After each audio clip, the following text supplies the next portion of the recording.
اگر قیامت کے روز سب کا حساب کتاب ہوگا تو پھر نبی صلی اللہ علیہ وسلم نے اپنے رفقا کو اللہ تعالیٰ سے عذاب قبر سے پناہ مانگنے کے لیے کیوں تاکید فرمائی ہے؟ کیا یہ عذاب حساب کتاب سے پہلے ہی شروع ہو جائے گا؟ اس سلسلے میں حضور صلی اللہ علیہ وسلم کی یہ حدیث بہت مشہور ہے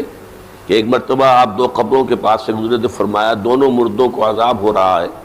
ایک تو وہ شخص جو پیشاب کے چھینٹے سے خود کو نہیں بچاتا تھا، اور دوسرا وہ جو چغل خور تھا۔ اس حدیث مبارکہ سے کیا یہ بات ثابت ہوتی ہے کہ عذاب قبر مندرجہ بالا گناہوں کے سرزد ہونے ہی پر ملے گا۔ دیکھیں یہ مسئلہ جو ہے عذاب قبر کا، یہ کافی ہمارے ہاں جو منکرین حدیث ہیں انہوں نے اس کے خلاف بڑی مہم چلائی، لیکن قرآن مجید سے بھی یہ ثابت ہے اور احادیث سے تو بہت ہی صراحت کے ساتھ ثابت ہے۔ اور اس کو سمجھیے یہ کہ اصل میں آخری فیصلے تو اسی وقت ہوں گے، جنت میں داخلہ اور جہنم میں داخلہ تو اسی وقت ہوگا، قیامت کے بعد، حساب کتاب کے بعد۔ لیکن یہ ہے کہ جیسے میں ایک سادہ سے تمثیل سے آپ کو سمجھا دوں، امتحان ہو چکا ہے، نتیجہ تو نکلنا ہے، فرض کیجئے کہ 1 مارچ کو یا 1 اپریل کو نتیجہ ڈکلیئر ہوگا، کون کامیاب کون ناکام۔ لیکن جنہوں نے کچھ کیا ہی نہیں پرچوں میں، انہیں تو پہلے سے معلوم ہے، ان کی جان تو سوکھ رہی ہے، اندر ہی اندر وہ کانپ رہے ہیں،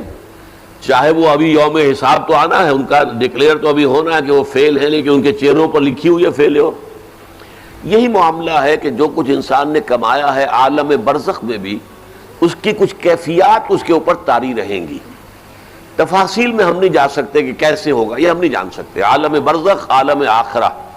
اس کے بارے میں جو مجمل باتیں آ جائیں قرآن میں حدیث میں بس اس پر ہمیں اکتفا کرنی چاہیے۔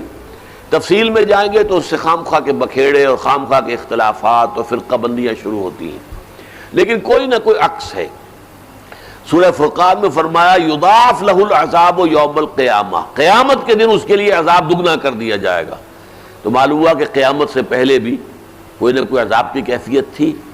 اور حضور نے فرمایا ہے، اور یہ ایسا ہی ہے عذاب جو دوسری مثال سے سمجھیے کہ آپ خواب دیکھتے ہیں اور خواب میں فرض کیجئے سانپ نے آپ کو ڈس لیا ہے تو جو کیفیت ہوگی وہ بعین ہی آپ کی ہو جاتی ہے، اور آپ خوف زدہ ہو کر آنکھ کھلتی ہے تو بالکل وہی کیفیت آپ کی ہے۔ یا شیر آپ پر حملہ کر رہا تھا تو جو خوف کی کیفیت تھی، جاگے ہیں تو وہی کیفیت ہے۔ اسی طریقے سے یہ معاملہ ہوگا،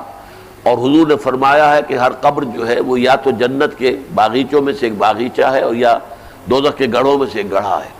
اور بعض جگہ یہ کہا گیا ہے کہ جیسے ہی قبر میں داخل ہوتا ہے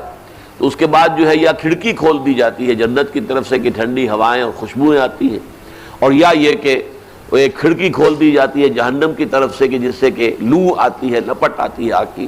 تو بس اس پر اجمالاً اسی درجے میں ماننا چاہیے۔ باقی یہ کہ اصل حساب کتاب کے بعد اس پراپر جنت میں داخلہ اور پراپر جہنم میں داخلہ جو ہے وہ تو ہوگا قیامت کے بعد ہی۔